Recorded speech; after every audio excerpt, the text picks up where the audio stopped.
Hello guys, welcome to my channel. Today we will see a game that Magnus played when he was in 13 years old. Whoever saw this game in that time, they can tell that Magnus will be a world champion one day, someday, because after you saw this game you will understand what I mean. So let's check the game and how Magnus played when he was 13 years old. This is the game, guys, between Magnus Carlsen and Simke Hans. Let's see how it starts. Magnus starts game with e4 and Simke starts with c6. It's like Caro-Kann defense. And then Magnus continues d4 and d5. Magnus develops the knight, c3. The knight takes. Even in the game, beginning of the game, you can see that Magnus a bit slightly advantage because he took the control of the center.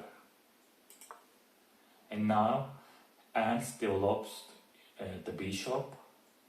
Now Magnus lost a bit tempo in the center because now he's threatening the bishop here. But let's see how the bishop goes g6. Now Magnus trying to attack the bishop here. It will go here, and then there is no space to go bishop here in this line, as you see. And Magnus just trying to take the bishop in this with this h4 moved.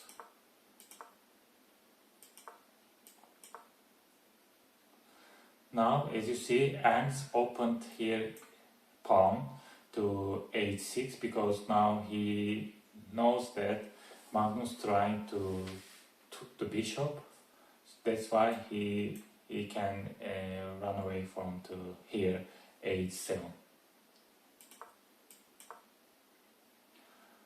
Now, because as you see here, Ernst really big advantage this line here, and Magnus doesn't want to this line captured from the Ernst. That's why he's taking the bishop here d3.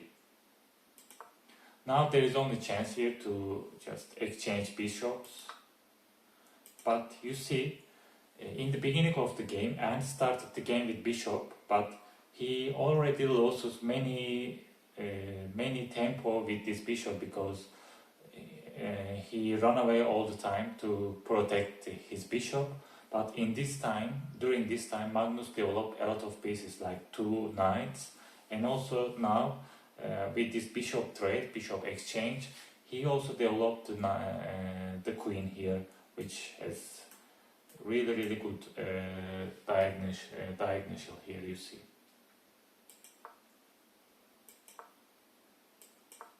As you see, the game continues like this. Now, because Magnus doing here the long castling here, as you see, because if you see there is if this pawn, if it's forward really far away from this to the attack of the other fielder, other opponent, because there is no defense, there is no chance too much to defend this pawn here. And if you castling here, it's not good for that the pawn that in here in the king side, if it's forward too much, it's not good for the end of the game. That's why instead of doing the short castling here, Magnus did the long castling here. That's why. Now game develops here. As you see, there is a really threat here in this pawn, and it's not good for the king side. That's why Magnus just moved the king here to protect this pawn here.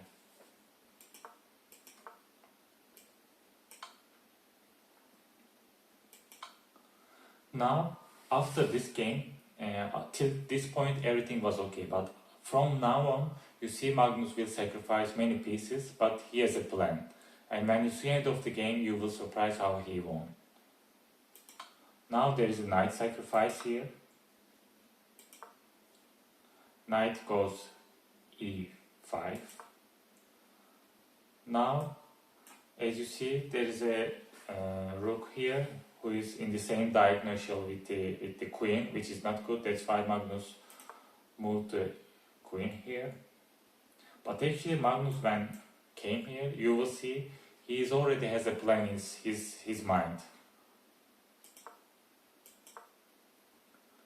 You see again, there is a sacrifice of the knight, but it's really huge because if you see, with this sacrifice, Magnus will come here. He already planned when he came the queen here. He already planned this already. Now, knight goes, but the queen here. Now, there is a threat also for the bishop. Ants goes to other side here, which was a good move.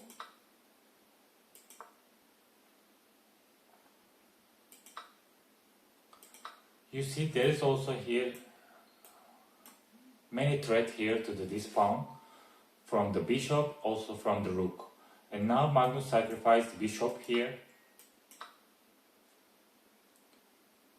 Now go to the rook. Again, there is a sacrifice here for the rook. Here you see, he already sacrificed the rook, the bishop, and also the knights. But from the beginning, he has planned. Now you see end of the game, Magnus has only one rook and also the queen, but the Ants has many pieces, but still you will see that Magnus already planned everything here.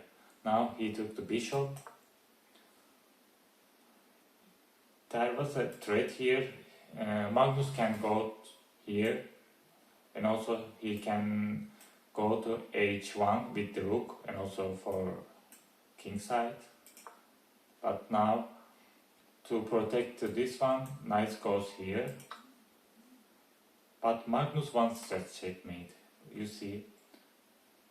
Now, there are many options. Queen can go here, and also rook can go here, and they can trap the queen.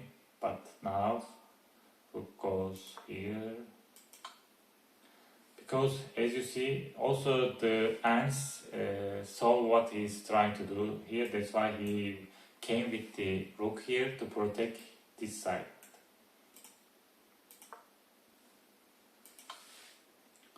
Now there's a check again.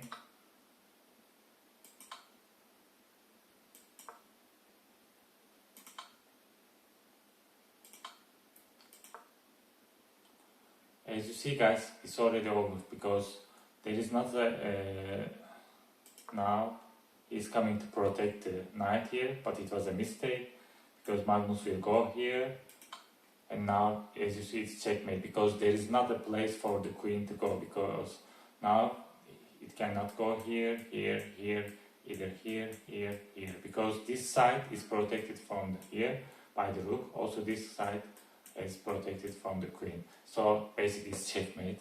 But as you see, Magnus already planned it and sacrificed many pieces, but all of them was a purpose actually, because to checkmate his opponent.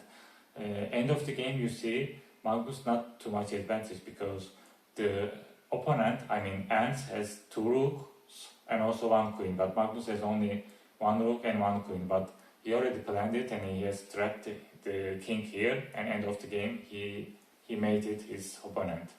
So as you see, guys, Magnus has is really amazing player. Even in the 13 years old, he played this game. He planned this game to make his opponent. So thank you for watching the video, guys. And I hope I see you in the next video. Bye.